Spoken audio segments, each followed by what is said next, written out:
Tapi seperti apa proyeksi pengusaha untuk daya beli masyarakat dalam beberapa waktu ke depan? Apalagi kita tahu ini kan sebenarnya sudah ada program-program dari pemerintah yang juga mungkin akan memberikan dampak pada sektor-sektor tertentu.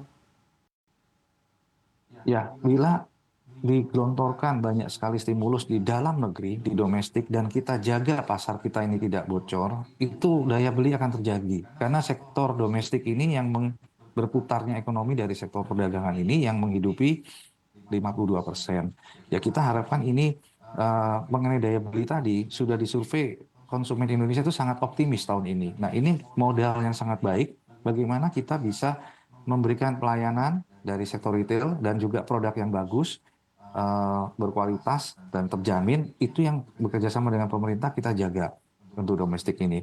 Dan terakhir memang kondisi mendekati Lebaran ini akan terjadi tren penaikan penjualan baik dari segi sektor fashion, makanan, F&B, dan mall-mall akan ramai.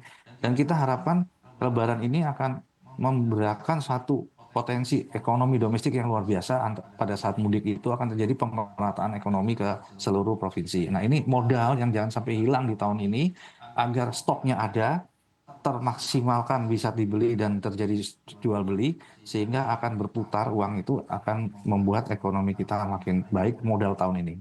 Baik, kita tahu bagaimana pengusaha ini sangat mengharapkan momen dari Ramadan dan juga Idul Fitri. Namun mungkin di tahun ini kita tahu bulan-bulan ini terjadi di kuartal 1 2025 begitu. Lalu seperti apa harapan untuk di kuartal-kuartal berikutnya, terutama dengan volatilitas yang ada? Nah, untuk itu sebagai asosiasi kami mengerti bahwa terjadi penumpukan omset di bulan pertama kuartal ini. Kita mengharapkan ada program belanja bekerjasama dengan kementerian-kementerian terkait dengan Kementerian Ekonomi dan Equin, Kemenko, untuk ada libur sekolah.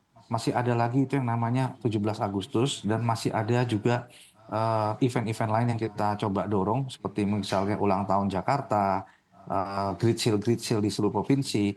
Kita upayakan itu semua akan berjalan untuk meningkatkan animo orang berbelanja, dan paling penting turis-turis luar negeri bisa diajak masuk ke Indonesia supaya mereka tidak hanya jalan-jalan tapi juga berbelanja, dan masih ada kan Natal dan Tahun Baru untuk di tahun ini. Jadi event-event itu yang akan kita coba maksimalkan. Baik, seperti apa ekspektasi terhadap strategi baik itu dari fiskal atau moneter untuk bisa menjaga keberlangsungan dan juga daya beli masyarakat? Ya, kita melihat paling penting sekarang dengan adanya BLT yang diberikan ke berapa juta, dengan adanya pengurangan atau dibebaskannya kredit macet dari pemerintah untuk UKM, itu semua stimulus-stimulus itu akan bisa balik lagi sehingga akan menggerakkan dari bawah ke atas sektor sektor perdagangan kita.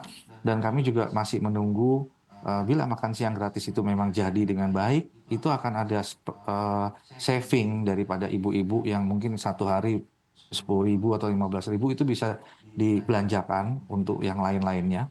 Jadi banyak sekali program yang masih kita tunggu untuk kita menggerakkan sektor real dari bawah ini. Baik, Pak Budi, seperti apa evaluasi untuk pertumbuhan sektor retail di 2024 dan juga harapan untuk pertumbuhan sektor retail di 2025 ini? 2024 itu sebenarnya cukup baik. Dari beberapa survei ke anggota itu penurunan dan tidak terlalu besar. Namun memang ada sektor-sektor tertentu seperti fashion yang belum kembali karena bersaing berat dengan online. Namun untuk F&B itu masih stabil, untuk restoran, kafe, dan untuk big store itu juga agak sulit ya, lebih banyak ke mini-mini ya, jadi minimarket masih berkembang, banyak buka.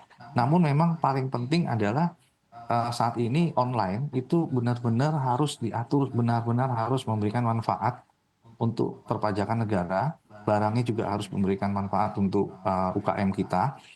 Karena di kami, semua kami mengikuti peraturan dari kementerian lembaga terkait, itu yang kita harapkan. Jadi untuk tahun 2024 kami nilainya kami stabil.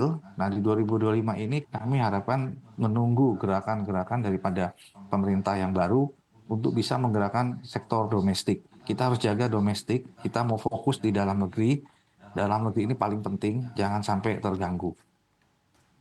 Baik, sekali